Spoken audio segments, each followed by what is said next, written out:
Today we're going to learn about mesh analysis.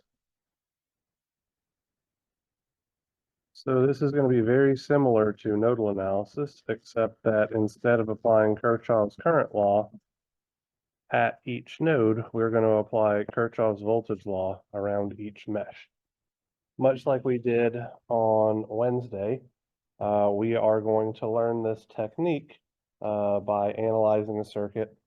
And we are going to start with a circuit that contains only voltage sources. And then after we kind of get the basics taken care of, we'll introduce current sources and see how we need to adapt our process in order to handle the presence of a current source. So the circuit that we are going to start with is this one. So here I have a 1 ohm resistor in series with an 8-volt source. I'm going to put a 2 ohm resistor here.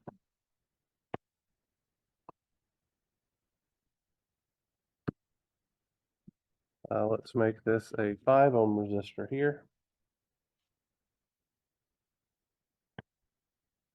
Let's place a dependent voltage source here. Let's make this 3 IX, where we'll define IX to be the current flowing down through the 5 ohm resistor. Over here we'll have a 6 ohm resistance.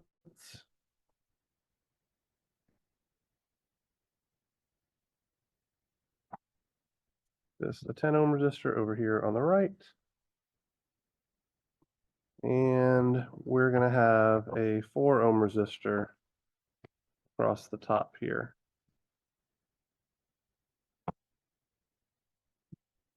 So this is the circuit that we are going to be analyzing. Now I'm going to detail the steps that we need to take. So our first step is to identify our meshes.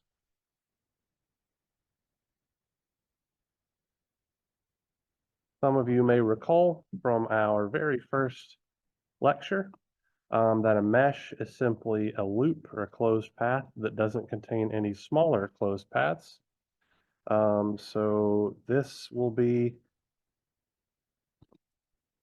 one mesh.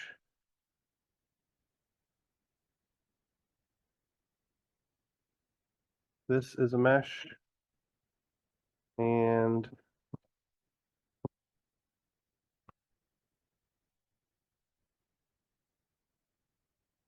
this is a mesh like so.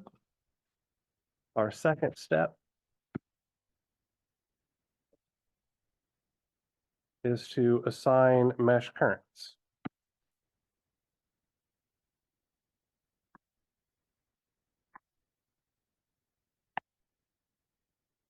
So I'm going to call this mesh as mesh current 1. This mesh has a mesh current 2.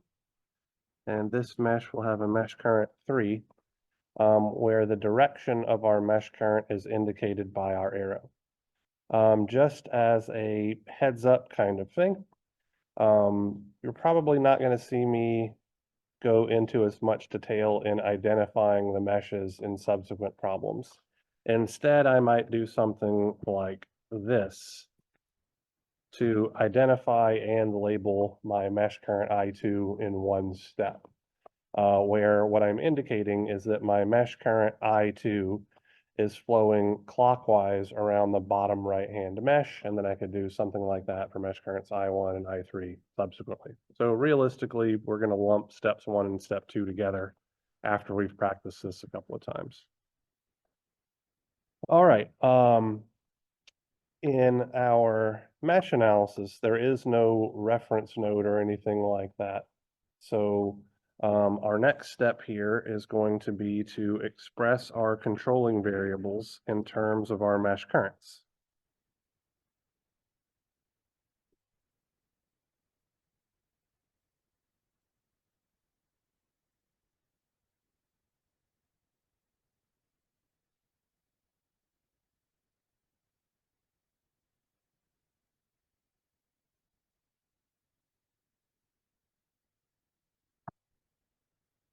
So this might take a little bit longer for us to understand than it did with nodal analysis. So I'll talk you through things here. But our mesh current IX is the current that's flowing down through the 5 ohm resistor.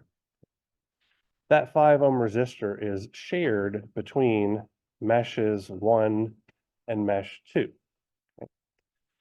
So what we're really looking for is a way to express that current IX in terms of those mesh currents, and how we're going to do that is we're going to say that whichever mesh current is flowing in the same direction as IX as it travels around its clockwise path will get a positive sign, and whatever mesh current is flowing in the opposite direction of IX as it flows around its clockwise path will get a negative sign. So my equation should look something like this. IX will be equal to, so which of my two mesh currents that touch the 5 ohm resistor is flowing in the same direction as IX? I1, right. So as I1 travels around its clockwise path, it's flowing down through the 5 ohm resistor, which is in the same direction as is indicated by the arrow for the current IX. So the mesh current I1 will get a positive sign. Mesh current I2 is flowing in the opposite direction of IX as it flows through the 5 ohm resistor, so it's going to get a negative sign. So that's how we are going to express a current in mesh analysis. Expressing a voltage, which we'll do here in just a moment when we apply Kirchhoff's voltage law, will be something very similar, except that we're just going to multiply by a resistance because Ohm's law tells us that V is equal to I times R. So moving along, our fourth step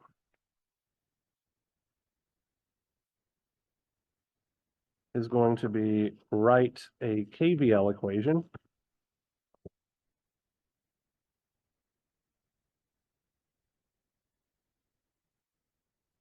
for each mesh. So I'm going to write KVL around mesh 1 first. And I am just going to follow my mesh current around its clockwise path, okay? We are going to make an assumption here, and the assumption that we are going to make is that our mesh current is going to be flowing into the positive polarity terminal of any resistor that we encounter, okay? So it doesn't matter what the resistor is or anything else. If we see a resistor, the mesh current I1 is flowing into the positive polarity terminal, and then any mesh current that's flowing in the opposite direction is therefore flowing into the negative polarity terminal, so that we'll see I1 will always have a positive sign and anything else will always have a negative sign. So as I follow my red mesh current around its clockwise path, the first thing I see is the negative polarity terminal of the 8-volt source. So I'm going to have negative 8 volts. Then I see the 1 ohm resistor. And the 1 ohm resistor has a total current of I1 flowing into its positive polarity terminal. So we're going to have 1 ohms times I1. Next, we see our 2 ohm resistor, and it's shared between meshes 1 and mesh 3. So we're going to have 2 ohms times I1 minus I3.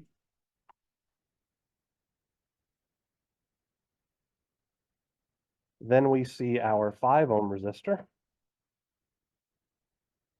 So we're going to have 5 ohms times I1 minus I2. And we're back to the node that we started from, so we set this equal to 0. So I would like for you guys to help me with my KVL equation around mesh 2. We're going to start from the bottom left-hand corner. So what's the first thing that I see? 5 ohm resistor. Since the 5 ohm resistor is shared between two meshes, we should have a combination of mesh currents here. what would that combination of mesh currents be? I2 minus I1, absolutely correct.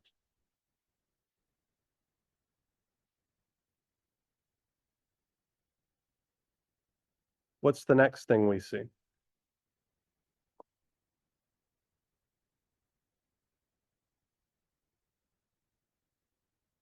The current controlled voltage source. All right, and we see the negative polarity terminal first, so we're going to have a minus sign. So this is going to, excuse me, this is just going to be minus 3 IX. What's the next thing that we see? The 6 ohm resistor. 6 ohm resistor is shared between meshes 2 and mesh 3. So what's that total voltage drop going to look like? 6 ohms times I2 minus I3.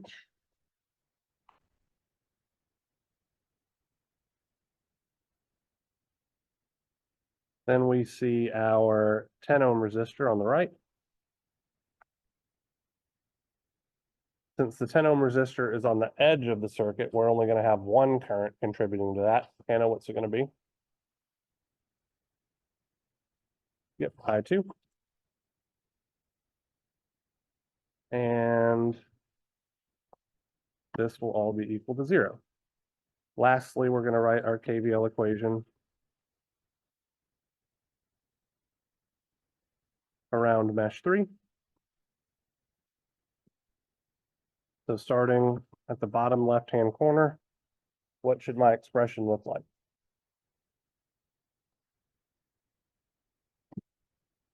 4 ohms times I3.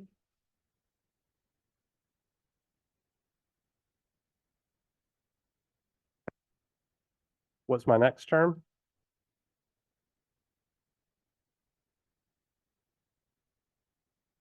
6 ohms times I3 minus I2.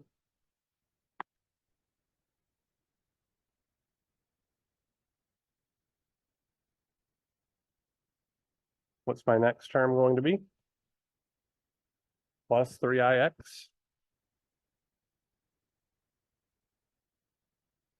And what's my last term going to be?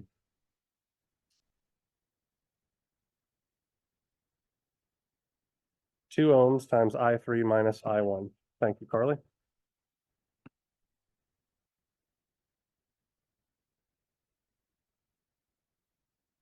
And so now we have a 3-equation, 3-unknown system that we can solve. Do you guys want to take the time to solve it, or since we solved systems of equations in our last class meeting, we kind of already know how this bit works? All right, we already know how it works. So from here, once we solve for all 3 of these mesh currents, then we can figure out the current flowing through any element using Ohm's law. We can find the voltage drop across any element, and therefore we can find the power absorbed by any element as well. So much like nodal analysis, once we solve for these mesh currents, we're literally just one step away from solving for any possible quantity that we could be interested in a circuit like this. All right, so let's break things by including current sources. Trying to find one with some dependent sources in there as well.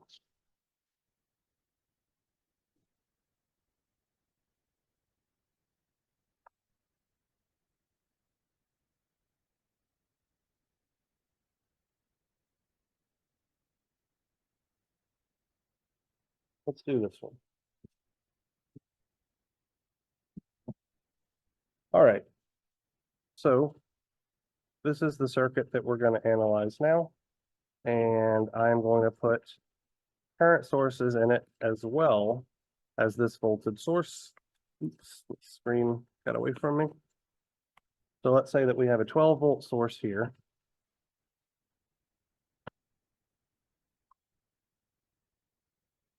10 ohm resistor.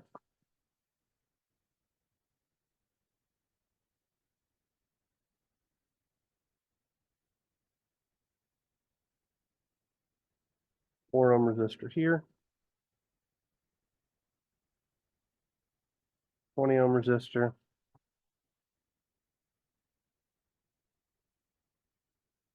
I'm gonna have a dependent current source here. Let's call this 2 Vx, and we'll define the voltage Vx to be this voltage.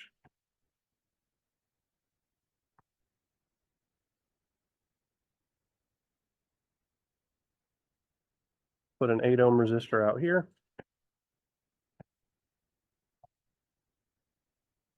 And then across the top, I'm going to have a 2 amp current source in series with a 6 ohm resistor, like so.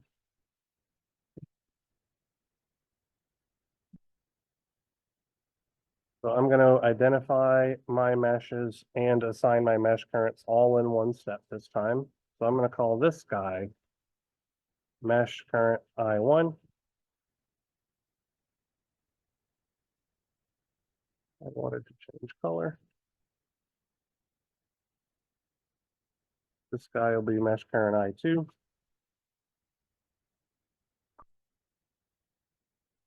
Here's mesh current I3. And lastly, I have mesh current I4. So I'm going to go ahead and write down those steps again real quick. So step number 1 and number 2, we identified meshes and assigned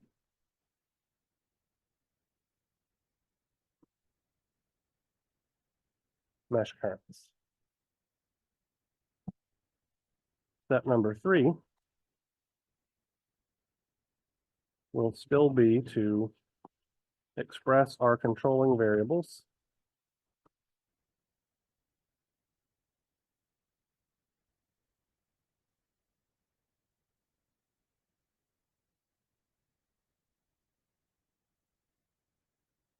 in terms of our mesh currents. So our controlling variable in this case is the voltage Vx, which is the voltage drop across our 4 ohm resistor, positive polarity on top. Can anybody tell me how we might express that voltage drop in terms of our mesh currents?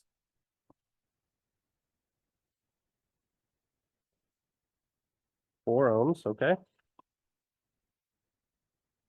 Times I2 minus I3, absolutely correct.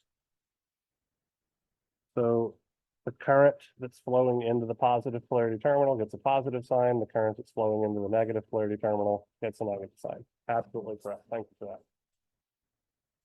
All right, so I'm not going to skip steps like I did in nodal analysis. It should be relatively obvious that we're going to run into issues when we try to write our KVL equations around loops that contain current sources, because there's no way to express the voltage drop across one of those current sources in terms of our mesh currents. So our new step number 4 is going to be write current relationships for each current source.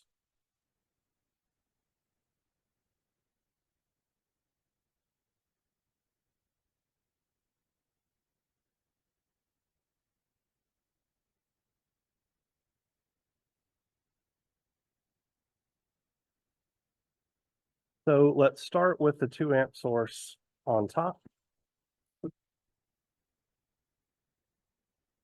How would I relate that 2 amps of current to my mesh currents? Molly, do you have any thoughts?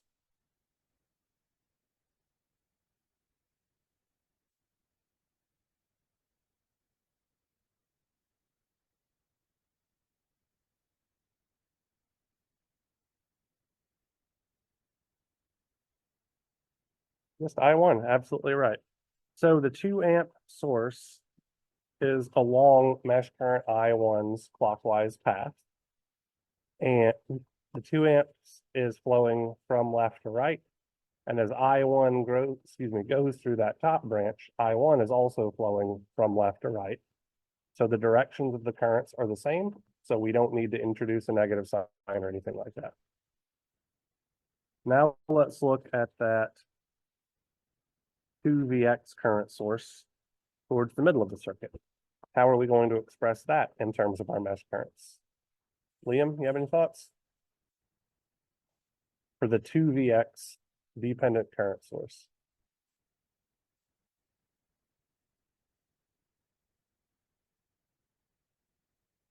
So I4 minus I3 is absolutely correct. So that 2Vx current source is shared by two meshes. So we should see that there are going to be a combination of two mesh currents. The mesh current I4 is flowing in the same direction as it goes through the branch containing the dependent source.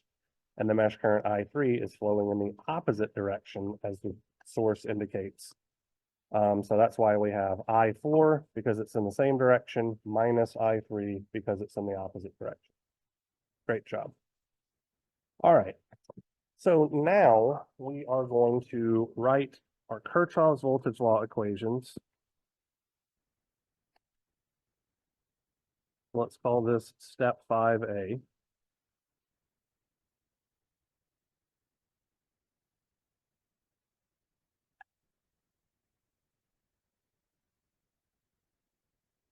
Write Kirchhoff's voltage law equation for each supermesh. So now I need to introduce what a supermesh is.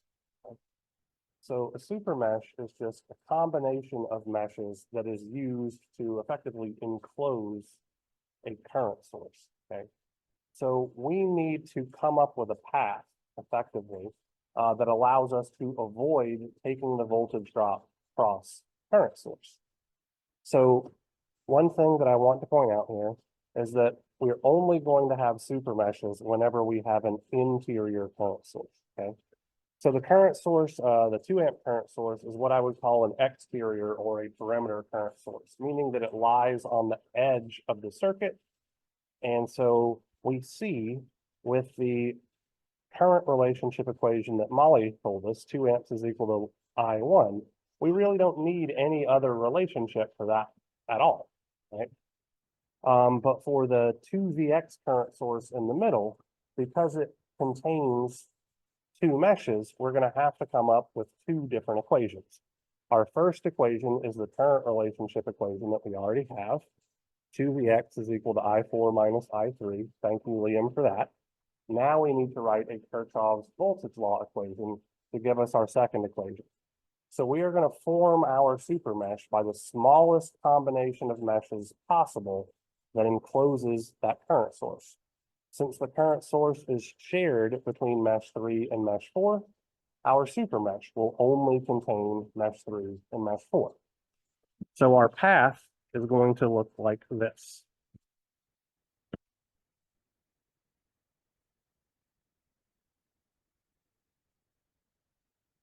So we're going to apply Kirchhoff's voltage law around this path. Whenever we're on the left-hand portion of the path, we're following I3 around.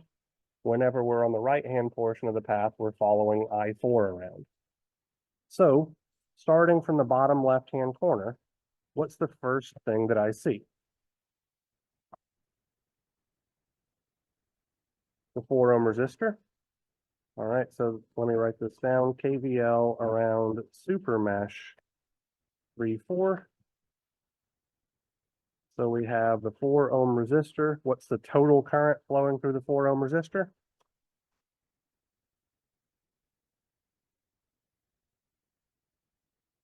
I3 minus I2. Absolutely right.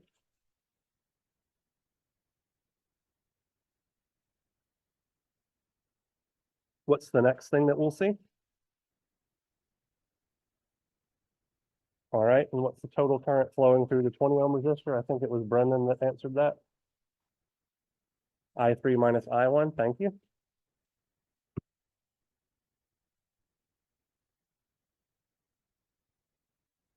What's the next thing we see? The 8 ohm resistor, all right. And what's the current flowing through the 8 ohm resistor? I4, okay.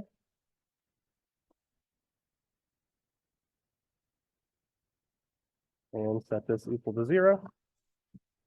That's the only super mesh that we have in the circuit because we only had a single interior current source. So now we move on to step 5B.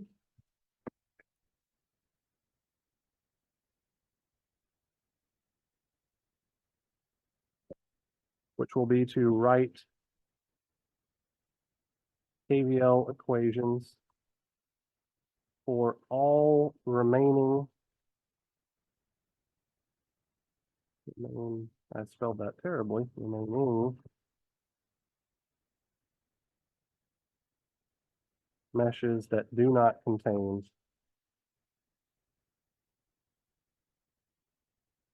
current source.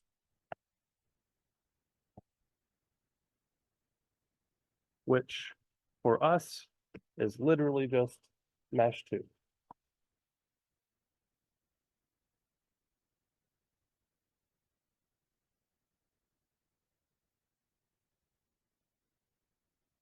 So what's our KVL equation around mesh 2 going to look like?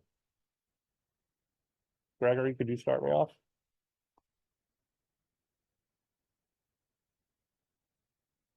Negative 12 volts, thank you.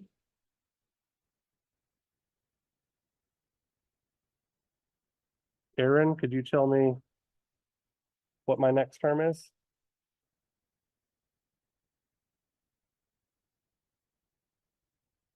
Absolutely right. Thank you, ma'am.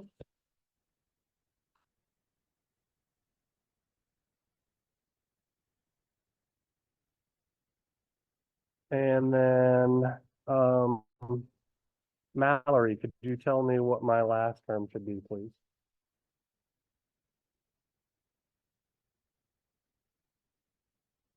Alrighty, 4 ohms times I2 minus I3. Great job.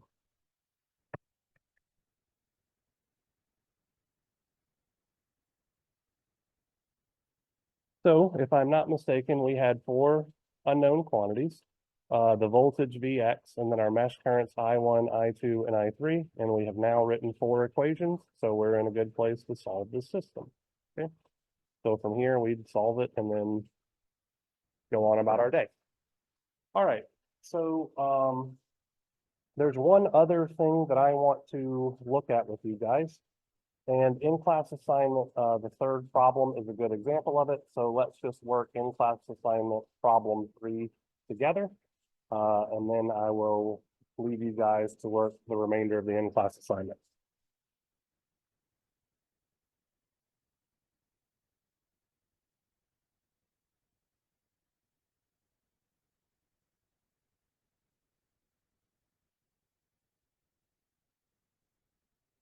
If memory serves me correctly, this should be in-class assignment number 7.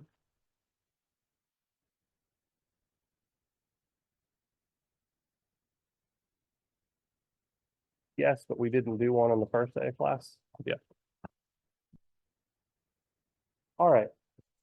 So this is the circuit that we are going to analyze using mesh analysis.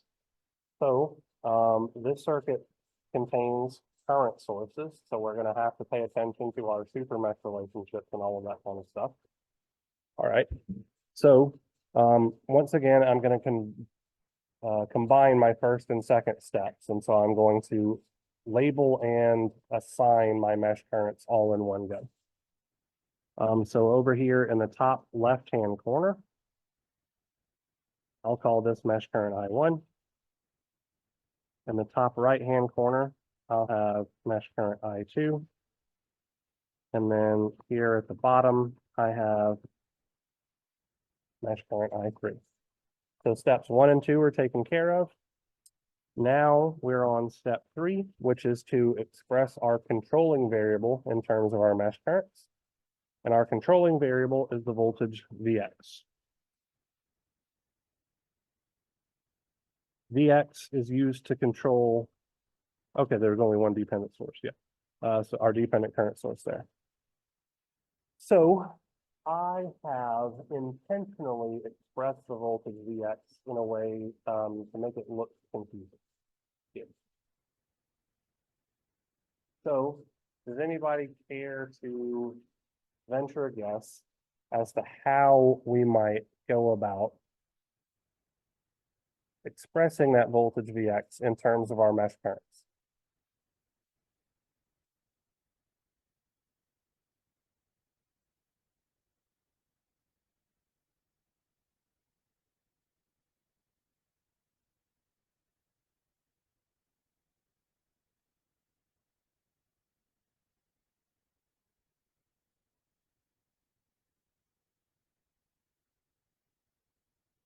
Twenty-one isn't in parallel with 16 or 5, or the combination of 16 and 5, because 16 and 5 can't be combined because they are neither in series nor are they in parallel.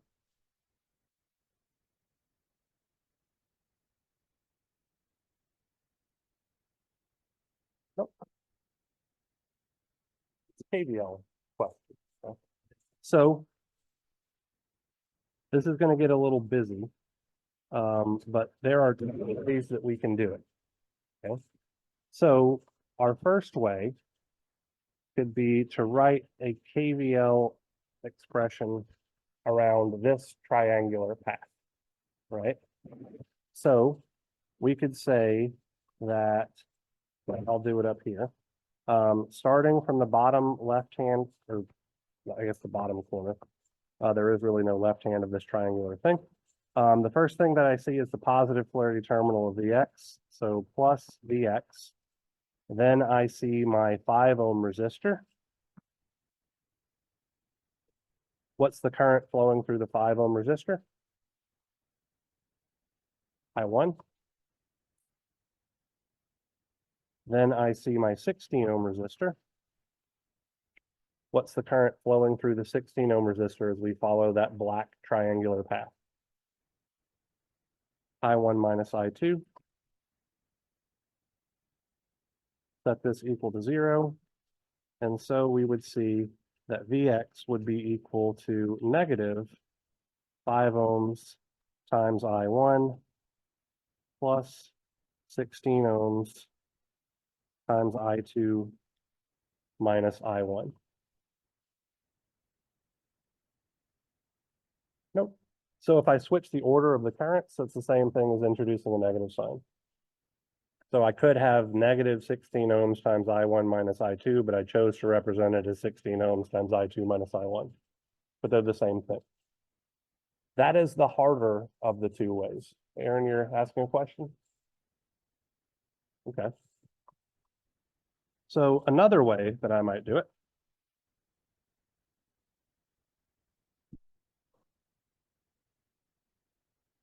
is this path. Right?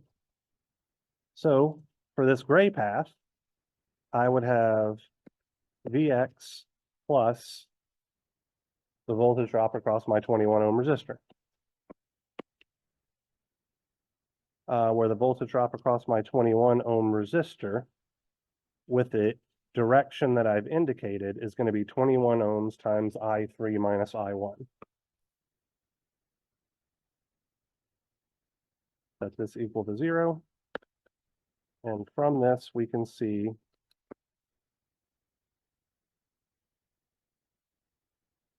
that Vx is going to be 21 ohms times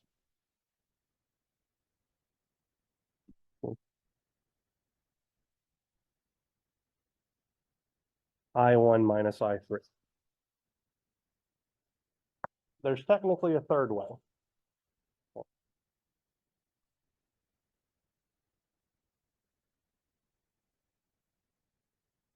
Correct. So when I'm doing KVL around that path, absolutely correct. Now, the third way is the easiest way. So I'm erasing these paths.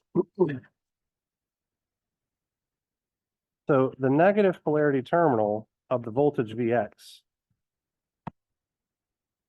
is associated with this big node on the left-hand side, which means I could just rewrite the negative polarity terminal of Vx on the left-hand side of that 21 ohm resistor, which would make it incredibly obvious that Vx is just the voltage drop across the 21 ohm resistor, positive polarity terminal on the right, negative polarity terminal on the left. Using this, we could just say that Vx is 21 ohms times I1 minus I3 without having to write a Kirchhoff's voltage law relationship literally at all. So I gave you a couple of different ways that you could solve for that odd looking voltage Vx there. Whichever one makes the most sense to you is the one that you should probably use when you see something like that. But all of these methods should all work. All right, so I'm going to use the smallest representation. So 21 ohms times I1 minus I3. Now I'm at the step where I need to write my current relationship equations. I have two current sources. So let's start with the 0.5 Vx current source. So the 0.5 Vx current source is shared between mesh 2 and mesh 3. So what should my current relationship equation look like, Sydney?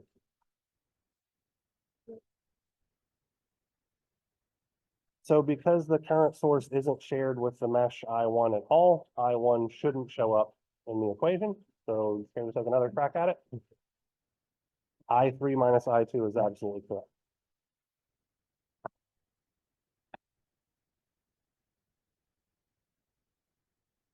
And then we have the current relationship equation for our 7 amp source. Elizabeth, would you care to take care of that one for me? Absolutely right. 7 amps is equal to I3. All right, so at this point, we should be at the step where we're going to write a Kirchhoff's voltage law equation for our super mesh. And we do have a super mesh in as much as we have an interior current source, but we're going to run into a little bit of a problem. Let me do this in, I guess, pink, because I haven't used that color yet. So our interior current source, the 0.5 Vx current source, is shared between meshes 2 and 3. So my super mesh path should be mesh 2 and 3 combined.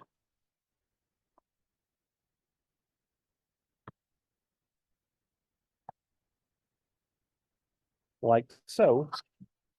The problem that we have here is that this path contains a current source on the perimeter. So we can't write a Kirchhoff's voltage law equation. So what are we going to do? Yeah, that's it. We're lucky, actually. There's nothing we can do. We don't need to do anything else, right?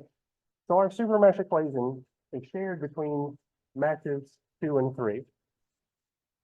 We literally already have two equations for meshes 2 and 3.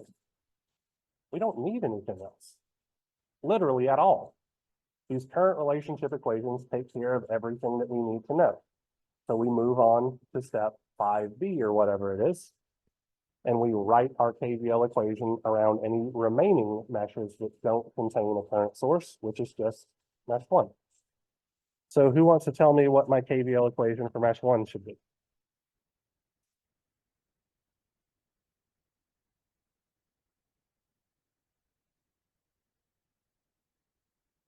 Okay, so 5I1.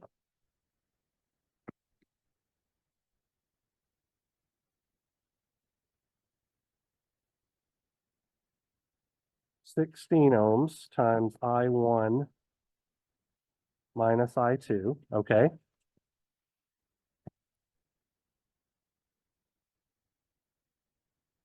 So 21 I1 minus I3, or we could have just called it 21 I1 minus 7 amps. You're absolutely correct there. That's a simple substitution to make. And that's it, equal to 0. So we had a 4 unknown system: voltage Vx, mesh current I1, I2, and I3. We have 4 equations. We are good to go. I'm going to actually solve this, and then we're going to talk about figuring out what those powers and stuff are, because that can be a little bit tricky for a circuit like this. So we'll actually solve this one through. So I'm going to make the substitution that was suggested a moment ago, and everywhere I see I3, I'm just going to replace that with 7 amps.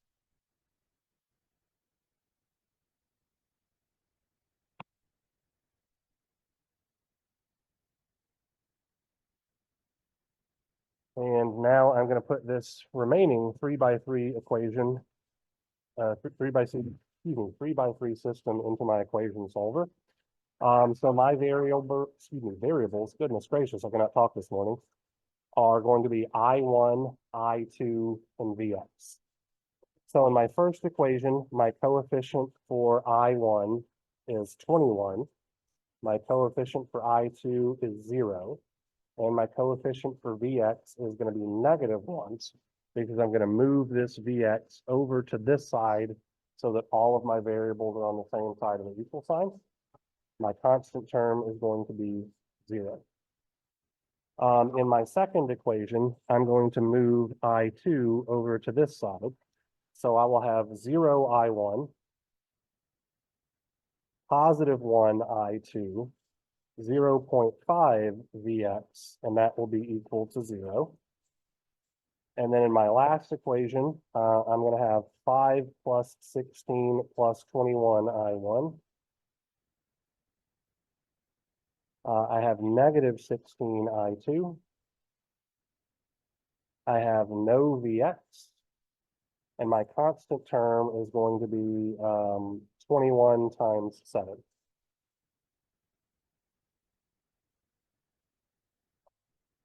So solving this system, if I put everything in correctly, which may be a stretch here, but we'll find out in a moment, I get I1 to be 7/10 of an amp. That looks too much like 16 for my personal taste. So 0.7 amps.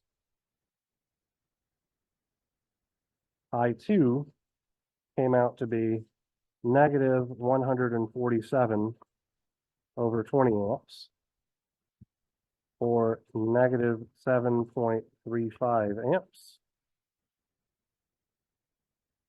And then Vx came out to be +14.7 volts, which very much does not match the answer that I gave. So yeah, good. So I just made a mistake somewhere in my system solver. What did you get, Ashton? Let's assume that you're right.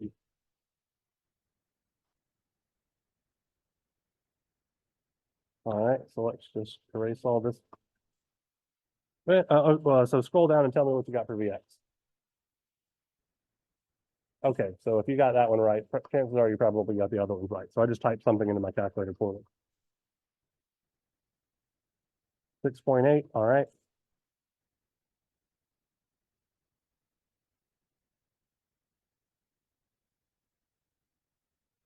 All right. Okay. So let's assume that since Ashton got the X correct, the current I1 and the current I2 were also correct. So now let's look back up here. Since we know what our mesh currents are, how might we go about solving for the power supplied by the 7-amp voltage source? So since we have a source, excuse me, the 7-amp current source. So since we have a source, we need to know both the voltage drop across the source and the current flowing through the source, right? Because we're trying to find the supplied power, I want my voltage to be expressed in such a way that the current is going to flow into the negative polarity terminal and out the positive polarity terminal.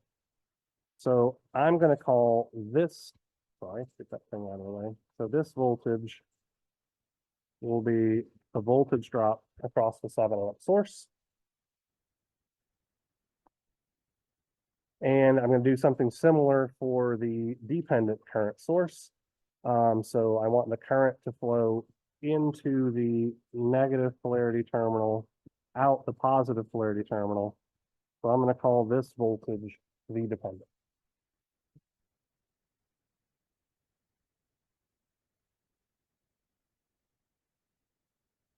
So now let's talk about how we can solve for the voltage drop across the 7-amp source. Since we know all of our mesh currents at this point, we really just need to pick a Kirchhoff's voltage law path where that voltage V7A is the only voltage that we don't know. So I personally would choose this outside path, right? So I could say, using Kirchhoff's voltage law, that I'm going to have 5 ohms times I1 plus 20 ohms times I2 minus V7A is equal to 0. Just doing KVL around the outside path. And from this, the voltage drop across my 7-amp source is 5 ohms times I1 plus 20 ohms times I2. Since we know what those currents are, let's just throw this in our calculator. So 5 times, let's scroll down here, 6.8 plus 20 times 8.75. Was it 8.75 or 8.57? Did I trans? Okay. So I got 209 volts.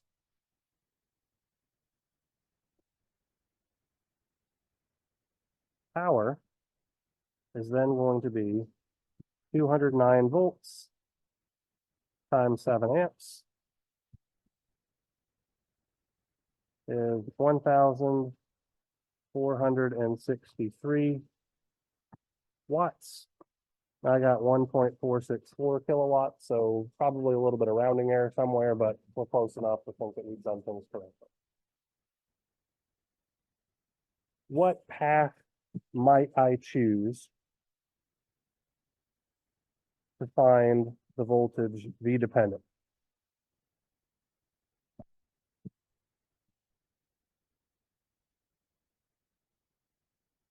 Yeah, that would probably be the easiest one to utilize, right? It's going to give us the least number of terms, so we're going to have the least opportunity to make a mistake. So let's just follow mesh 3 around, okay? So let me do it in the green color that I identified mesh 3 in. So we would have 21 ohms times I3 minus I1 minus V dependent. This is still the same equation, but I'm running out of room, so I'm moving it down here. 25 ohms, I3 minus I2. Minus the voltage drop across the 7-amp source is equal to 0. Rearranging this, we would find that V dependent is equal to 21 ohms, I3 minus I1, plus 25 ohms, I3 minus I2,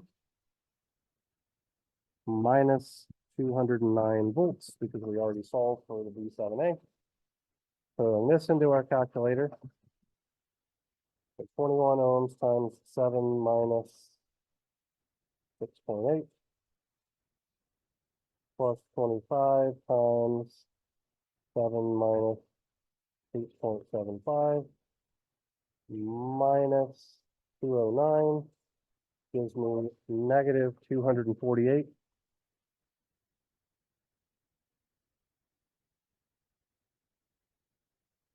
0.55 volts. And so our power for our dependent source is going to be that voltage V dependent multiplied by our current, which is 0.5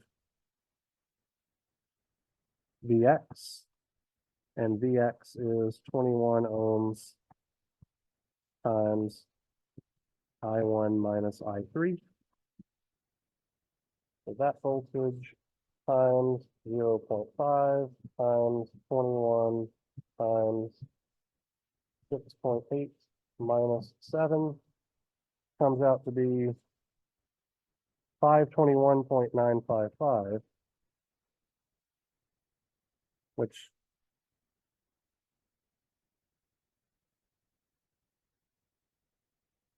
I1. Vx is defined in terms of I1 minus I3. The current through the dependent source is 0.5 Vx. Yeah. Yeah. I genuinely think this is literally just rounding error. I know it sounds odd because of how large it is, but I'd be willing to bet that this doesn't come out to a nice even 6.8 and this doesn't come out to a nice even 8.75. The process is correct. The numbers are a little bit wonky because they're a little bit wonky. All right, so that is enough out of me for today. So work on the remainder of the in-class assignment. You could rework problem 3 and see if it comes out correctly when you try it. But I'm 99.99% sure that these 3 answers are correct because I've been using this ICA for, I think, 4 years at this point, and nobody's told me they're wrong yet.